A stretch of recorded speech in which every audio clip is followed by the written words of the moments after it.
do Paraçar, né? Desse seu trabalho de 10 anos junto ao Paraçar. Certo, o Paraçar, ele tinha como missão principal o salvamento e resgate, que são duas fases da missão de busca e salvamento. É claro que a busca se processa inicialmente, após a localização de centros de busca aérea. Nesta fase usam as unidades aéreas de busca e o Paraçar participa da fase de busca aérea como observador aéreo. Capitão, quantas pessoas formavam esse grupo? Inicialmente, os pioneiros foram 5 elementos. E nós chegamos a ter, após 10 anos, um máximo de 40 homens, sendo que dos 40, só 18 eram operacionais. Quer dizer, era uma elite...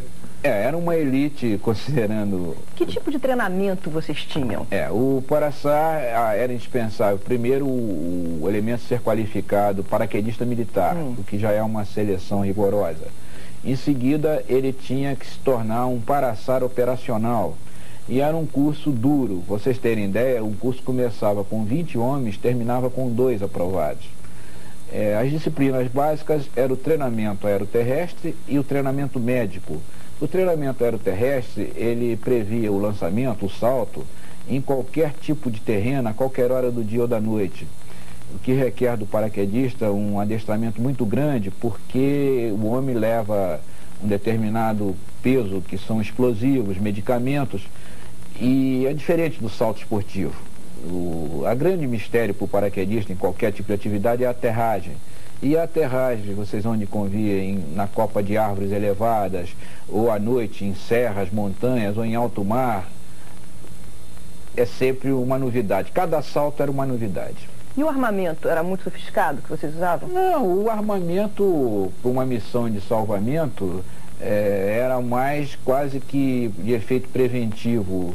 Não havia sofisticação de... porque o senhor falou em explosivos. Que tipo de explosivo? Para que vocês carregavam explosivos? Não é como armamento. O explosivo era a ferramenta. Explosivos e motosserras eram as ferramentas que nos permitiam abrir clareiras, criar heliportos ou até pequenos campos de aterrissagem. Porque o trabalho da busca nada mais é uma corrida de tempo contra a morte. O acesso vertical pelo binômio paraquedista-helicóptero é o melhor que existe, alcança qualquer tipo do território nacional voando com a velocidade do avião e depois, com a chegada do helicóptero, a retirada dos sobreviventes, dos despojos e de nós mesmos. Capitão Sérgio, num determinado momento dos anos 60, o Grupo Paraçar foi chamado para fazer operações terroristas, né? Então é aí que eu gostaria que o senhor começasse a contar a sua verdadeira história. Em 68, vamos nos reportar aquela época das passeatas.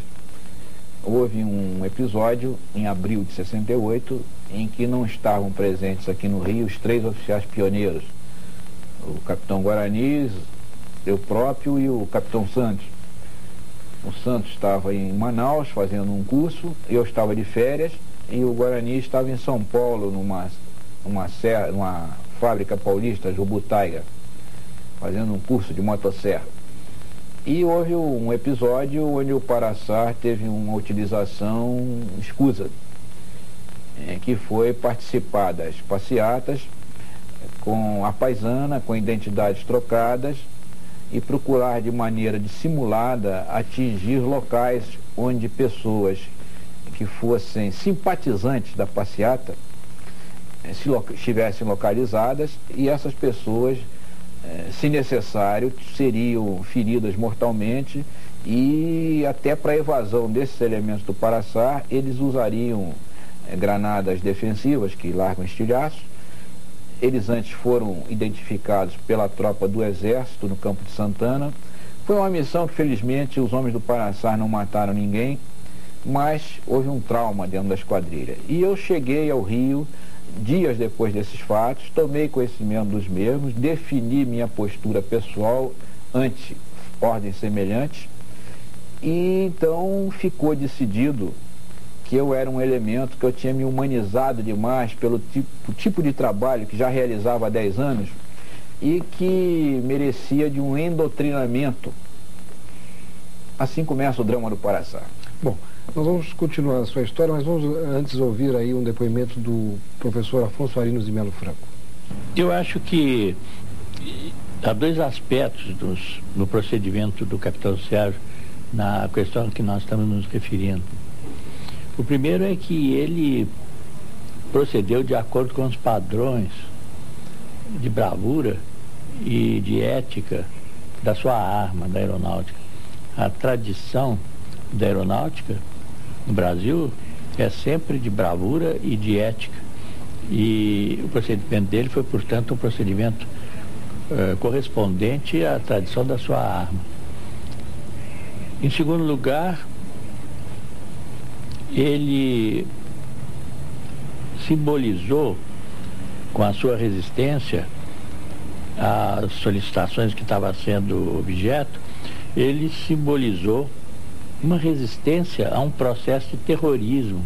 Mas o que o capitão Sérgio fez foi lutar contra uma das primeiras manifestações de terrorismo, que seria, como todo mundo sabe, a explosão dos gasômetros do Rio de Janeiro, numa hora de um movimento enorme em que todas as pessoas estão se recolhendo para a Zona Norte, para os subúrbios e tal, para determinar uma desordem na cidade, com uma opção de mortos, uma opção de vítimas, e criar uma situação de intranquilidade, de sofrimento muito grande. De forma que um homem só foi, de fato, nesse momento, um símbolo. Na realidade, o ministro Afonso Arinos focaliza um ângulo da questão.